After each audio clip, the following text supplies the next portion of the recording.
What's up, y'all? It's T-Turn. Today we're going to be talking about the terraforms that were talked about in the code. But first I want to start off with the legendary we talked about in the last video. So where we left off is in the cutscene you can see a fourth silhouette when the loyal three are mentioned, and when we go in the game files you can see a clear picture of what it looks like. This is what we're using going forward. We're going to call it the fourth loyal legendary, the poison Momotaro Pokemon. So while we can't see it in the cutscene, there's somewhere in the game that it's very discernible and out in the open, and it's here in the shop right in Kitakami. By the way, Gamefreak must have left this in for us to find. They had no reason to leave the man in the code. All they had to do if they wanted to animate this in the corner was just have the bottom portion. Gamefreak knows we're diggers into the code. They left this bait for us to find. They're using us, whether it's Twitter or videos, to boost the hype season too. We're a part of the hype season now, and they're playing us like a fiddle. So we'll one-up Gamefreak. What we can do is look in the game files to see what the model for this fruit is called in game, since it's out in the stand.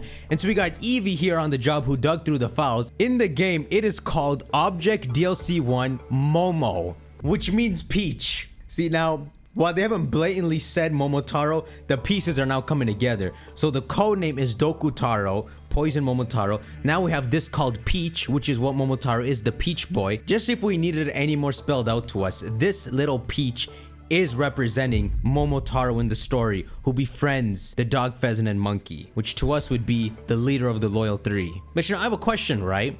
So this is the only place you can find this Peach in the game. Why is it here? Like, so the village clearly doesn't know about the fourth legendary. They don't worship it. Only the mask maker probably knows, and he just simplified the tale for us. And I like to play on the idea that even though it's the leader of the Loyal Three, that since these are all bad Pokemon, that the leader just abandoned and ran off. So maybe it wasn't actually a part of the big battle where Ogerpon came down, and so he didn't really need to share it. But yeah, so why is this Peach in the shop? Could you imagine somehow the fourth loyal is sleeping in there? Like, you know, the loyal three were sleeping or dead underneath the shrines. No one realized their bodies could resurrect.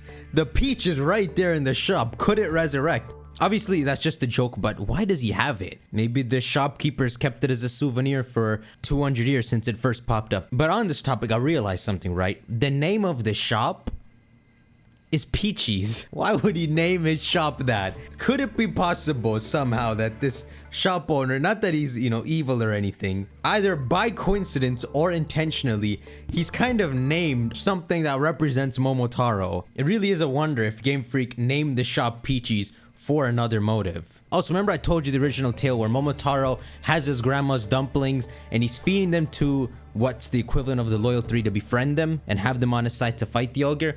Well, what if this kind of works out as the dumpling? And maybe when the greedy Pokemon came over back then, one just got left behind. And so Peachy doesn't realize, but he has one of the dumplings that granted the Loyal Three their super abilities just in his shop. That's a pretty big dumpling though. Of course, it could be spun anyway. Since it's called Momo in the game files, which means peach, it could be a sort of fruit that you eat to gain these powers. I mean, biting into a fruit to gain its powers is a pretty fun idea. The Apple of Eden shows like One Piece. You can imagine if the Momotaro Pokemon is a supplier of these, that it gives them to very special Pokemon that it wants to put on its side, which as far as we know it would just be the Loyal Three, and also works out to why that is exactly what their chains look like. Even with the little circle in the middle, if you cut that out, that really looks like the end of all three loyals as toxic chains. It really is like Momotaro made those, gave it to them, and as soon as they bit into it, they gained the powers. A poison peach. That sounds like a good fruit to bite into. Hey, it looks good too. A poisonous fruit kind of works perfectly as the forbidden fruit. And then here's an idea by King of the Streets that says it looks like an alternate version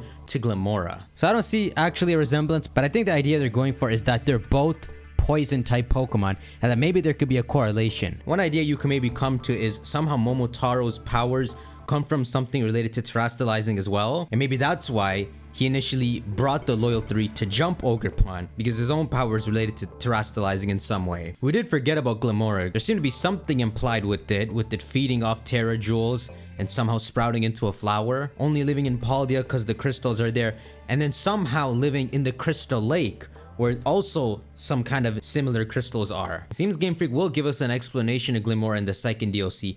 Maybe we'll link these all together. Alright, now we get to the Terra stuff. So when we covered all the code breakdowns in the game, we covered a whole bunch. Trainer battles, slots for new Pokemon and items. One of the things that stood out was this, where when Matt looked at the code, he found something that he best named battle states. So we have Kyodenki Ho, Kimagu Laser, and Terasu Shell. So of course, initially we wanted to believe these were for terraforms, but the problem there was jumping the gun because we speculated a lot about terraforms, but not much panned out so far in the first DLC about them. So we're not even sure how much they exist. When people try to figure out what battle state means, they land on different ideas, like it just meaning a scripted battle, which clearly doesn't mean terraform, or moves. And it seems the best way to translate them is, so Chodenki Ho is like super, then electric, then like cannon, super electric cannon. And then Kimagu Laser sounds short for Kimagure Laser, which Ki means like spirit or mind, and then Magure means like fluke or like lucky shot. So mind, lucky shot, laser.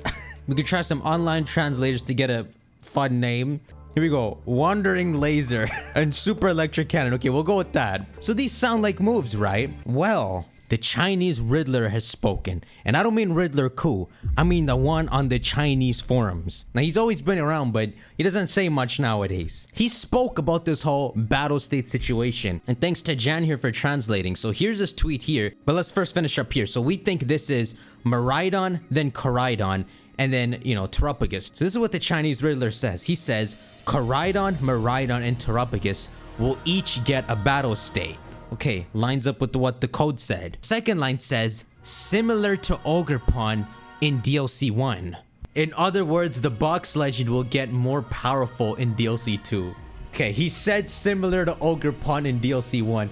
This sounds like it. So if this pans out, it really sounds like Koraidon will get a Terastal Form, Miraidon, and Terrapagus. Both of these sound futuristic, like it'd be for Miraidon. Remember, these aren't going to be the actual names, but if this pans out, this is what their terastalized forms would be called if you looked in the Pokedex.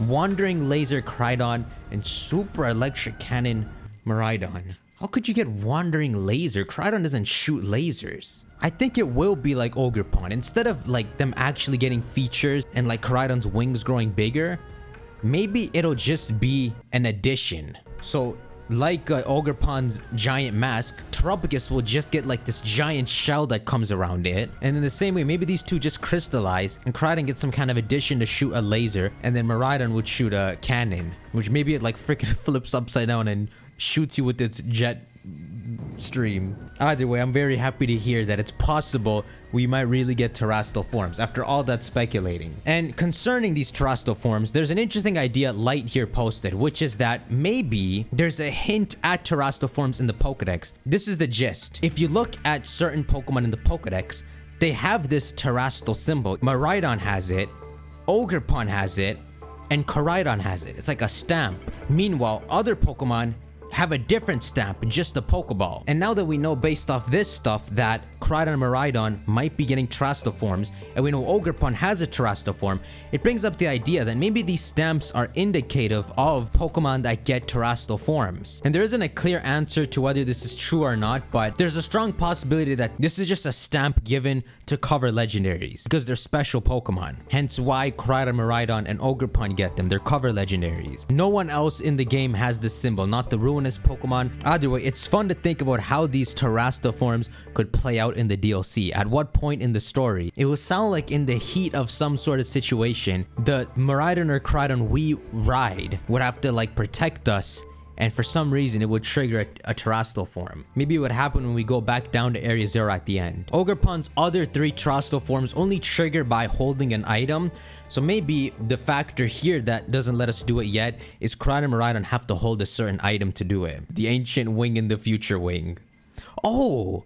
Wait, I guess it would be something related to the cannons. So Miraidon have to hold some cannon item and it lets it terastalize into a form, and then Koraidon will have to hold a similar item.